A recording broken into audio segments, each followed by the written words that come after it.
Village. Welcome to our council chambers. I know a lot of you are here tonight. Either I hope to recognize two outstanding citizens in our community, Ashley and Caitlin Warheim, or another hot topic that has brought a lot of people out tonight, and we're thrilled to have people in our council chambers. We're usually just meeting with the choir, as I call it, is in regards to assault weapons. And I know a lot of you have been filling out green sheets with the clerk so you can make a public comment, which is fine. Before we go produce more, I do want to say that I will be making a public statement shortly after we open the meeting. And that may limit the need for some of you to make comments, although I still encourage you to make comments if you still feel you need to do so. So, we will have those sheets on the side, and if after I make my statement you still feel that you would like to make additional comments, then we will do so. Okay? All right. Linda, yeah. We will have a white sheet of paper. Here. This is our village clerk, Kathy Metzler. Hi, for those of you who do want to speak tonight after the mayor makes her statement, there will be a pad of paper back there. Please put your name, address, and what you're speaking about on the sheet. Thank you. Thank you.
Hainesville regular board meeting will now come to order on Tuesday, June 25th, 2013 at 7:03 p.m.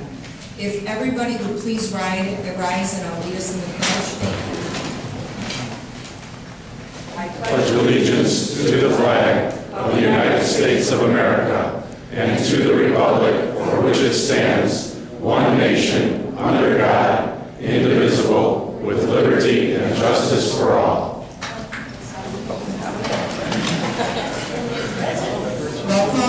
Mayor Linda Soto. Present. Trustees Jaronoski. Here. Priest. Here. Silverstein. Here. Barrett. Here. Daly. Here. And Walkington. Here. Okay, we are in quorum.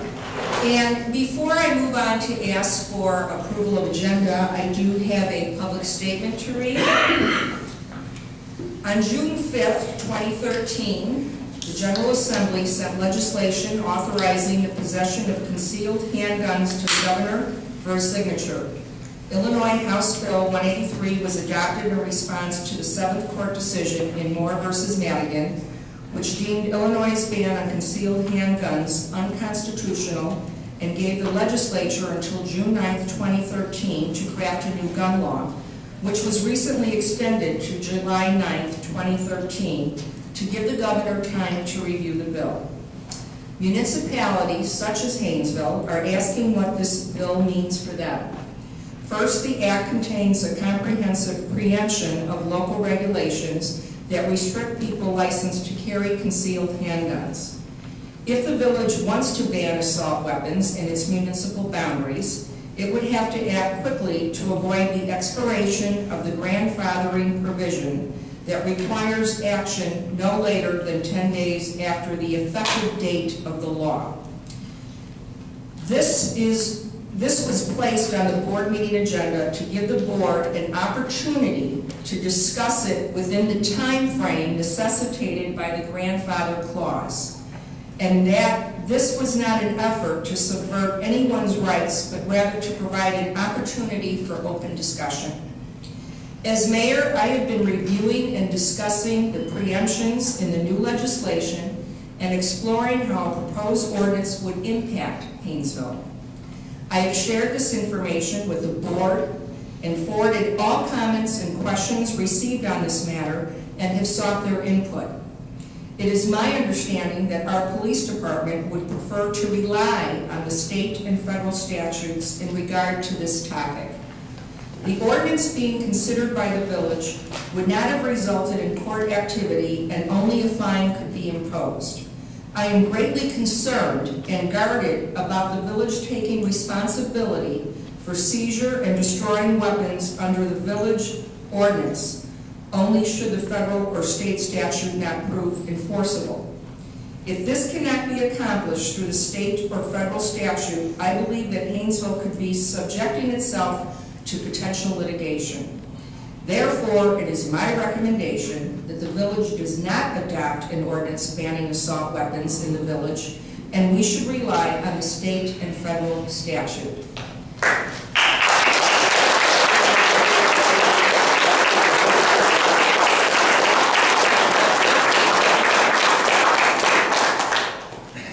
At this time, it is my recommendation that we remove business item 5 from the agenda, and I ask for approval of the agenda as recommended. So moved. Roll call. Trustees Darrenowski, Aye. Kreese. Aye. Duberstein. Aye. Barrett. Aye. Daly. Aye. And Walkington. Aye. Motion carried. Before we move on, I'd just like to add one other comment on this topic.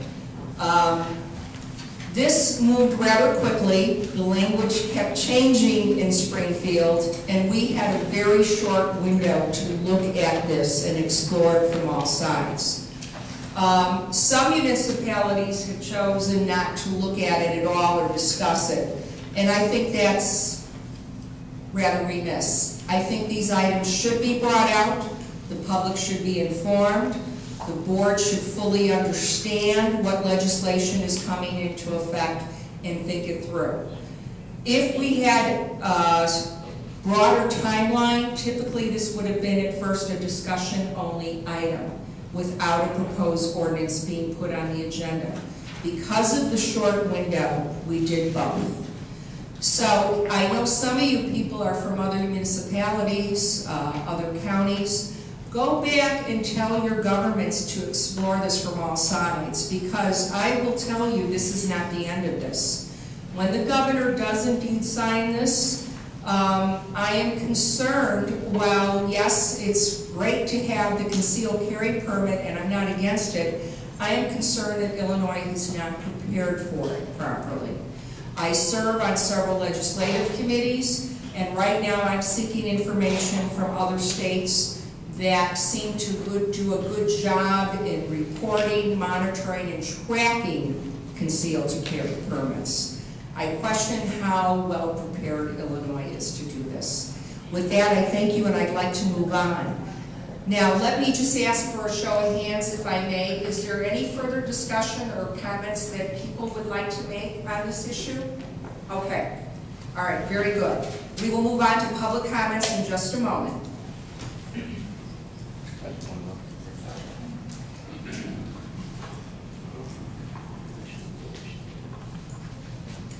One of my favorite things to do in this village is recognize citizens, business owners, students for their achievements or donations or participations to our community. And tonight we are recognizing 2 young ladies that are residents in our community that I am very proud of. These are 2 outstanding women.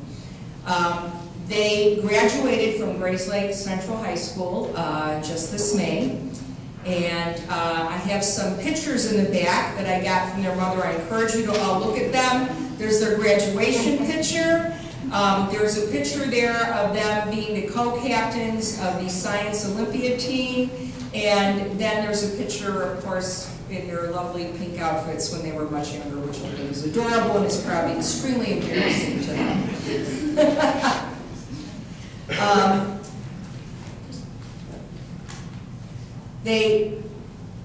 I'm sorry, being distracted here by a side note.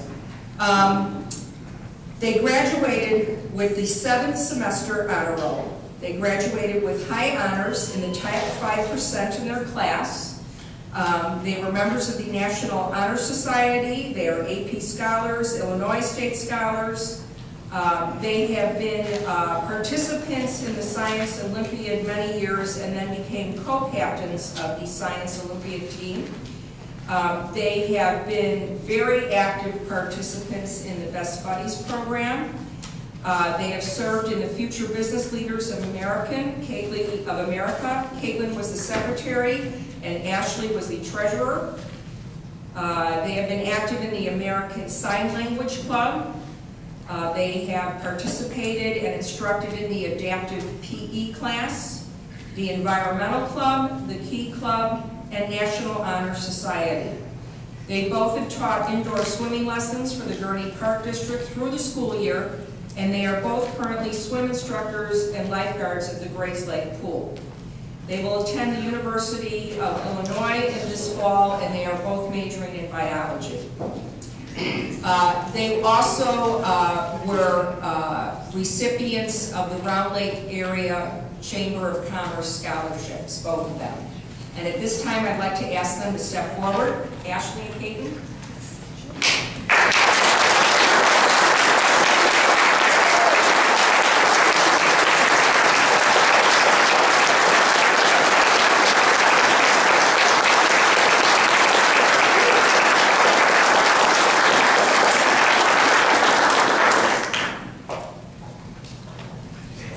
Outstanding Achievement Award presented to Ashley Werheim for your accomplishments and good citizenship in our community. Hainesville, June 2013.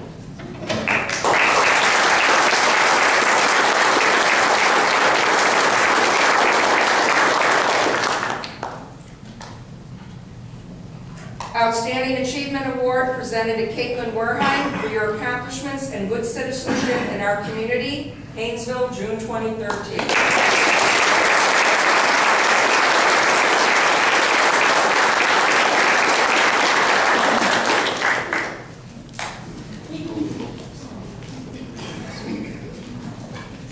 I am so proud of these girls.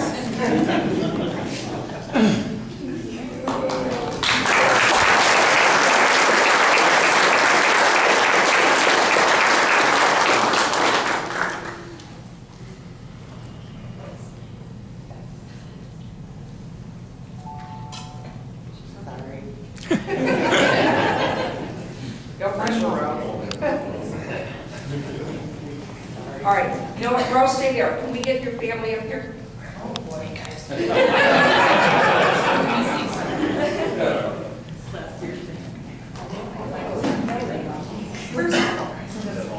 Oh no. Can we Photoshop them in? One with me and then one without me, okay? How's that? Cheese. Biology.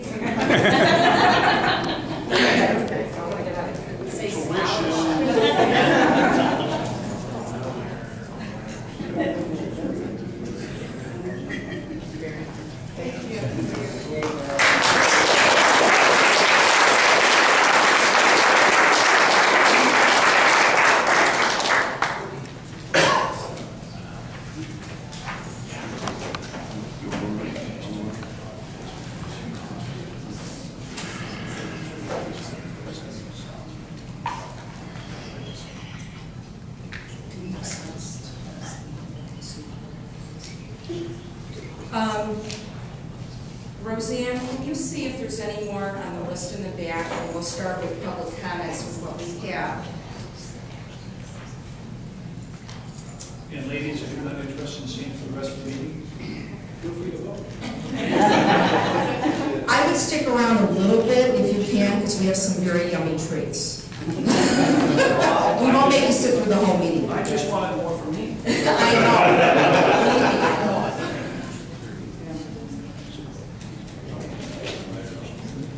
know. Okay, first up is Joe Francisi. I hope I'm saying that right, Joe.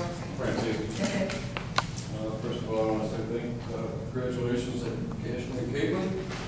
I wanted to thank the board for bringing up this subject, very touchy. I'd like to remind the board that, especially when you are not home rule, you are not eligible to make your own rules. There's never been a ban on any legal product that is brought in court.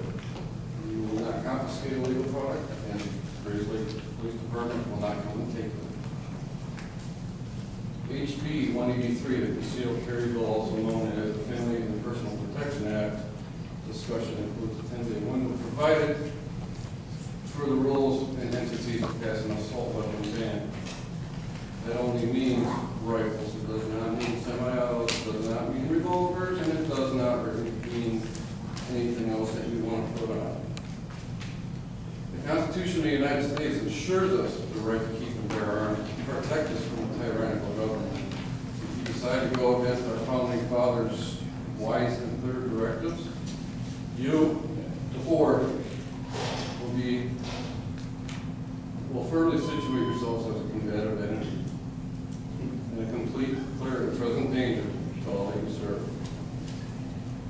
That being said, you will be dealt with legally, swiftly, and it's going to hurt financially the village and possibly bankrupt you. Also, I'd like to point out, not if, but if the ordinance is challenged, and maybe Jim can corroborate this with me, the standard that will be applied will be strictly scrutinized. You will need to be able to prove empirical studies, which means how this ban of these weapons would specifically make Hainesville safer. It's not based on feelings. It's not based on one person's got something over the other. It's not what Highland Park is doing, or what Round Lake is doing, because it's a dog and pony show. I have a federal lawsuit against the city of Chicago. Population of 2,707,000 or so people. I have some of the best lawyers in the country dealing with my case of selling and possessing legal products and being able to sell them. I'm winning. I have passed every hurdle, and we're about to go to the Supreme Court. Do you think a town of 3,333 people are going to intimidate me, the citizens, or restrict my rights? Well, personally, assure you, there will be a recall election in each and every one of you. Sir, since we just voted not to do that. You voted to table it. No. We're not going to do it. So We voted not to do it. We can take it off the agenda. We just removed it. you're wasting my time even getting me here, even thinking about this ludicrous idea. Show some professionalism. You, social professional. We have voted not to do that. That's very good. In closing, I'd like to tell you that you might want to think of a new legal counsel for this village, because what you almost went down would have been very, very costly for this village. Thank you. What we did do was offer an opportunity to the board to discuss it. You can discuss it all you want. We did, and we voted not to do it. Very good. Thank you.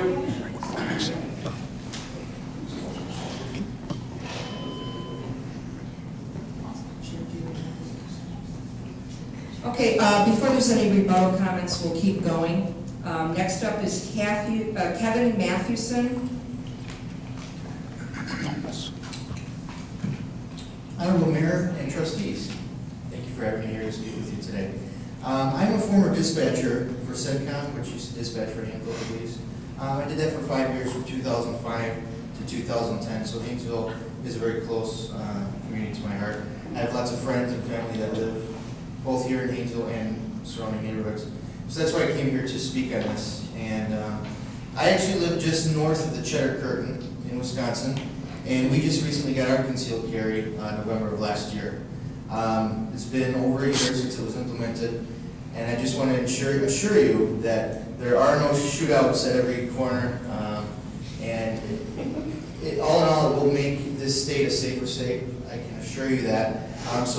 And I can duly understand that since this is so unusual for the state of Illinois, it's going to take some time to get used to, and it might be scary, but as somebody who just went through it a year ago, I can assure you there won't be shootouts on every corner.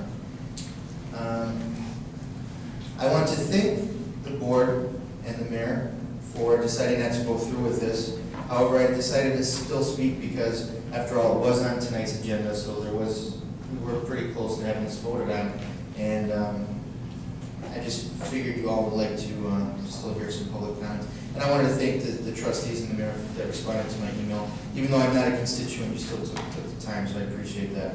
I hope that's how the rest of the village works. If it is, I'm sure it's still as good as I left it a few years back. The main reason, I'll be very brief, that I was opposed to this legislation is I believe it can make the citizens of Hainesville a target more so than neighboring communities. When the bad guys find out that Hainesville doesn't allow more than 10 rounds per clip, and maybe neighboring communities do, maybe those bad guys might target Hainesville for this very reason. Just when you're so different from neighboring villages, it really gets the bad guys thinking. Again, thank you for having me, and I hope you enjoy the rest of your night. Thank you. Next is Shannon Smigulski. Hi there. I did want to speak on the ordinance tonight. I appreciate the fact that you put it on the agenda so that it was public and transparent. I appreciate even more that you took it off the agenda. I think that from a personal standpoint, you did the right thing. That's what I was hoping that you would do. And I know that there's going to be bigger hurdles to cross in the future, depending upon how legislation works. So I wanted to give you a little personal perspective as somebody who lives in your neighborhood, and several of you are my neighbors on my street. You know my family, you know my children. Recently, my children were threatened by someone who was unknown to me. And when that happens, it shakes you tremendously, especially when the person is unknown. You don't know where they're going to be. You don't know where they're going to come from. And you don't know if they're around the corner or if they're in your house. You just live in a state of fear that is really unexplainable if you haven't gone through it. I have not owned a firearm since I've moved to Illinois. I grew up in Wisconsin and I grew up hunting, so I'm very familiar with guns and I'm comfortable with them and I have no problem with them. That incident persuaded me to go ahead and get my identification card, and I will be going through all the processes to have that in my house. And I can tell you right now that a 10-clip weapon wouldn't be nearly enough for what I would do to somebody who came into my house to hurt my children.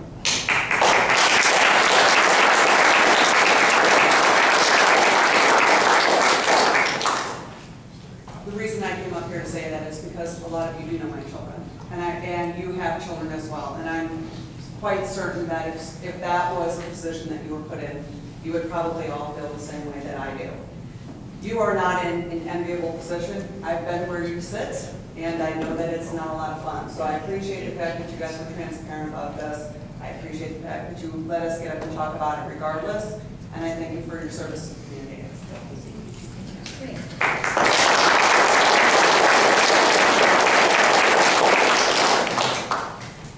Okay, next is Hal Berger.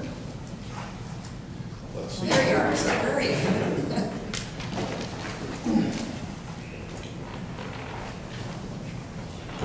I'm not sure I need the microphone. I'm pretty loud basically all the time. It's good for the mic because we record the meeting, so people want to listen to it. Yeah, it helps with the Give you the sound. microphone.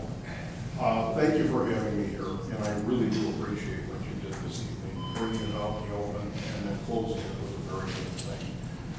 I wrote a letter that I gave to each of you that's a little different than some of the takes that are here. In fair disclosure, I'm an NRA life member. I'm an Illinois Rifle Association life member as well. I participated participate in the United States military, and I feel very strongly. I feel very strongly about the United States Constitution and its erosion going on recently. The reason I'm speaking is not because of just this issue, it's the assault on our whole nation against the U.S. Constitution. And I'm going to read this briefly. I gave each of you a copy of it. Recently, many of us gathered with friends and family Memorial Day weekend. We took time to pause and ponder what that day is all about. Memorial Day is more than just the beginning of the summer season. It is a time to reflect on the sacrifices many have made to establish, preserve the freedoms, and to provide this nation with bounty seen by no one. As a veteran, I put my life on the line to actively defend our country and our freedom. I didn't do this so that citizens could hide in fear of creating laws taking away those freedoms, thinking that another law will actually protect them. It won't. I lost several friends in the service of the country, and if you ever visit a national cemetery, you can almost hear the whispers of those that came before us. Listen carefully and you'll hear their pleas to us to protect the special gift of liberty, paid for with their blood. It is important to keep in mind that soldiers, past and present, fought to defend our entire Constitution, not just the bits and pieces they found fashionable in a particular day or time. Sadly, the sacrifices of millions of good Americans have been sullied by those who attack our Second Amendment, claiming it is irrelevant, outdated, and dangerous. The sacrifices of so many brave men and women should serve as an inspiration to us to fight on to protect the Second Amendment. I'm going to add to that the whole Constitution. Currently, right now, the First through Fifth Amendment are under attack. All five of them. Second Amendment happens to be the big issue here tonight. I could talk on all of them and have. The sacrifices of so many brave men and women should serve as an inspiration. The knowledge that so many gave so much should steel our resolve to defeat those whose politics demand that our right to keep and bear arms are diminished. To attack the Second Amendment is to attack our entire Constitution and the liberties it has engendered.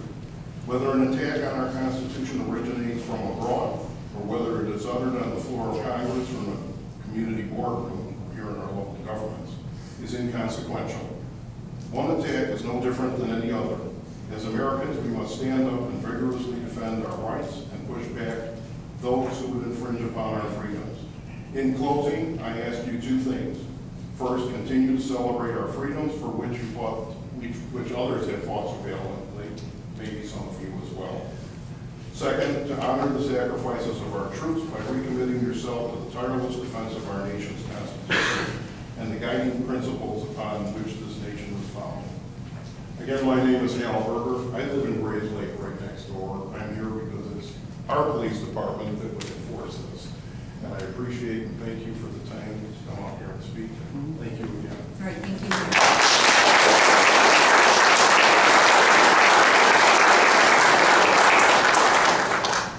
Okay, I have three more. Next up is Michael Bash. I just wanted to say thank you for reconsidering this proposal. It doesn't just affect the residents here in Hainesville, it affects everybody traveling through Hainesville. I travel through here all the time. Everybody in this room that said the Pledge of Allegiance at the beginning, they pledge an oath to uphold what is the part of this country, the Constitution, the Second Amendment mainly. And that is our right to keep and bear arms for the protection of ourselves and our loved ones. That's all I have to say. Thank you.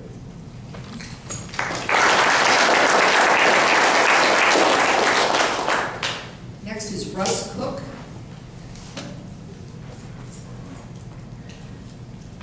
Hi, thank you. I live in the town of Lakeville.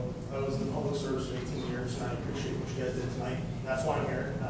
As I come through this town constantly, and I have a people here. And I just want to say thank you. Thank you. Yep.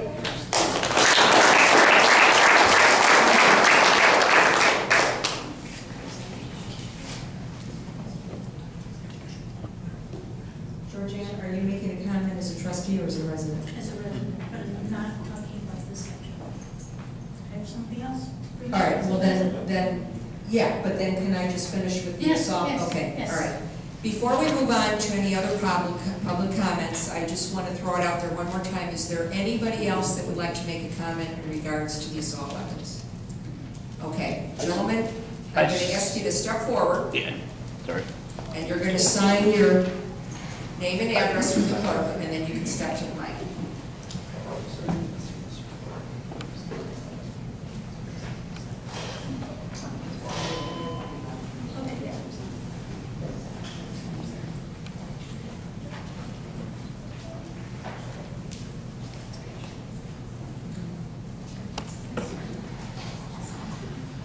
And for the gentleman in the yellow, he decided to take it off the agenda. I just got here, so you weren't here when we did that. We decided to take it off the agenda for, just Sir? so you know. Here, this is a copy of a public statement that I read at the opening of the meeting.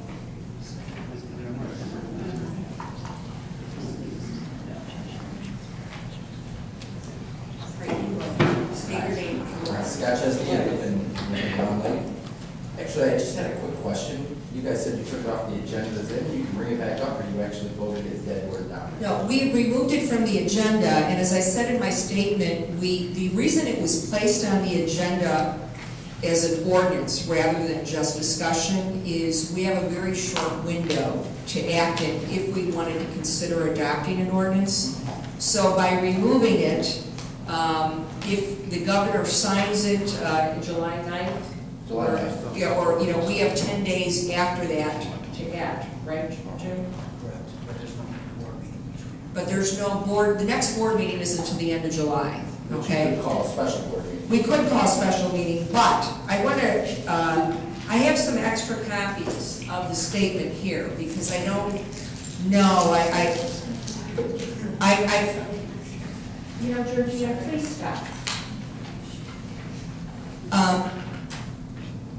I made it very clear, I thought, that I feel an ordinance of this nature would put the village of Hainesville in more jeopardy of litigation. And it doesn't really accomplish anything, other than we are willing to impose a fine, okay? I'm not looking to get a fine. That's not what I would look to try to accomplish this. So it is my recommendation to the board that we removed it from the agenda, and perhaps I should have said removed it entirely from any future consideration.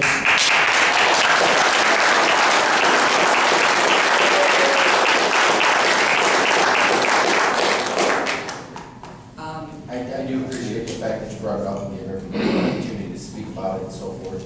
Like most of the people here, I do support the Constitution, all our amendments, our First Amendment, which we're exercising right now, our Second Amendment, which is obviously the right to keep and bear arms, which we're discussing right now.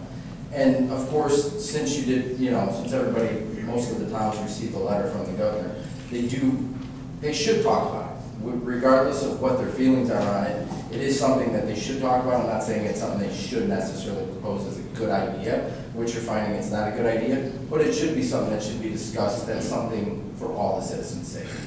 So I do appreciate where you guys have taken a stance on this and that you've clarified that position. Yeah, and I want to clarify just a little further, is when I asked the board for approval of the agenda as amended, the trustees, of course, had that right to say no, that they wanted to at least discuss it further, or maybe we had trustees that all had different opinions, and therefore we might have moved forward, and then it might have gone to a vote. It is dead in the water. It is done with. Like I said, getting nods from everyone. And I want to again stress that I think you can appreciate, especially, it's been very frustrating in the state of Illinois, legislation on this issue and many issues. I know this is a hot topic. This is the Second Amendment.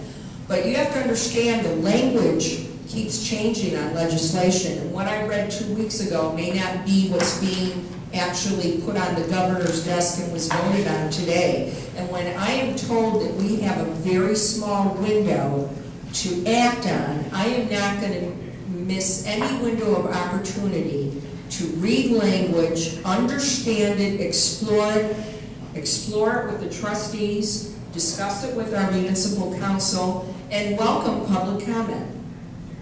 So that was our goal, and what we have accomplished here tonight is government at its best. This is what's it about. You put it out there, you speak your mind constructively, and we've accomplished something here tonight, and I thank you.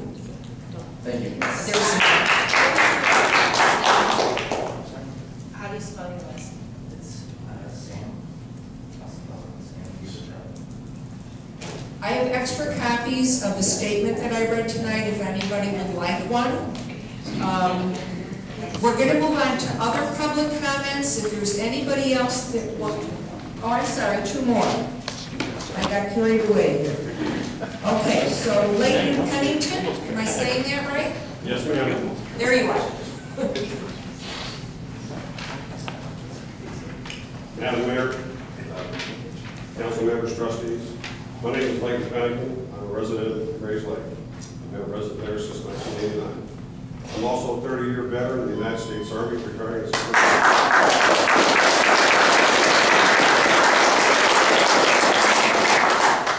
retired as colonel in 2009 after 32 years of service, from private to colonel.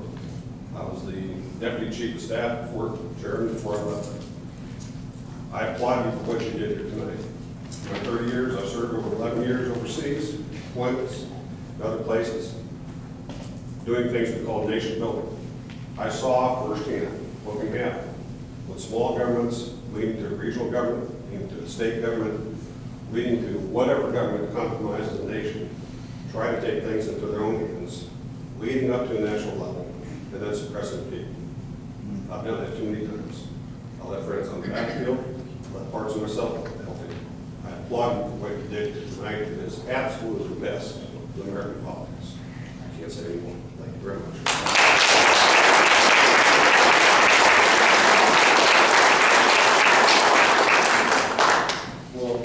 My name is Keith Turner. Okay. And I live in Waukegan, Illinois. And I want to thank you for allowing me the opportunity to speak. I apologize for being late. And, you know, I've been to many of these meetings across the state. And I got to tell you, you know, this whole discussion around this thing, you keep talking about common sense and reason. And I got to tell you, folks, this is the first time I've heard common sense.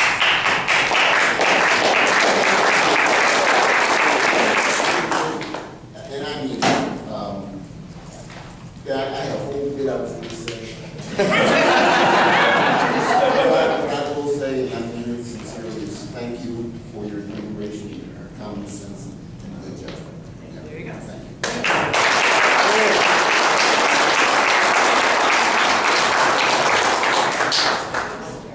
you. Okay, I think I'm safe in saying now we're going to move on to other public comments. I think the only taker I have at this time is trustee and resident Georgine Dillerson. Use the mic, Georgine. Georgine, this time 82 Drive. I'm speaking as a resident, not as a trustee. When the school started last fall, I instituted a tutoring program at Brown Lake High School for the freshmen, the incoming freshmen who were not reading at grade level. And I had a few volunteers who helped work with the students during the school day, and the teachers and students were very appreciative of our efforts. The news that I wanted to share tonight is that Roberto Garza, the Center for the Bears, has taken upon himself to put together Team Garza, looking for volunteers, tutors, members of the community to help with literacy so that we reduce the dropout rate that we have in our high schools across the nation. And I am pleased to tell you that they have put our program, Read to Succeed, on their list of programs that they are recommending that people volunteer for. So I'm so glad that there's so many people here to hear this. And I'll give a little commercial. The classes are from 8 to 9:30, 10:30 to 12, or 12 to 1:30.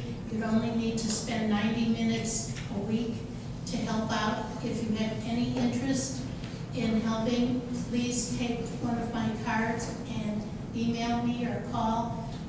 We could sure use the help, and the students find it really useful, and the teachers appreciate our help. So please consider that, and I just was so proud that they were including us in their team classes. So I had to tell them about that. And that's quite an accomplishment. That's a very nice achievement, and you did that pretty darn quick, I think, so.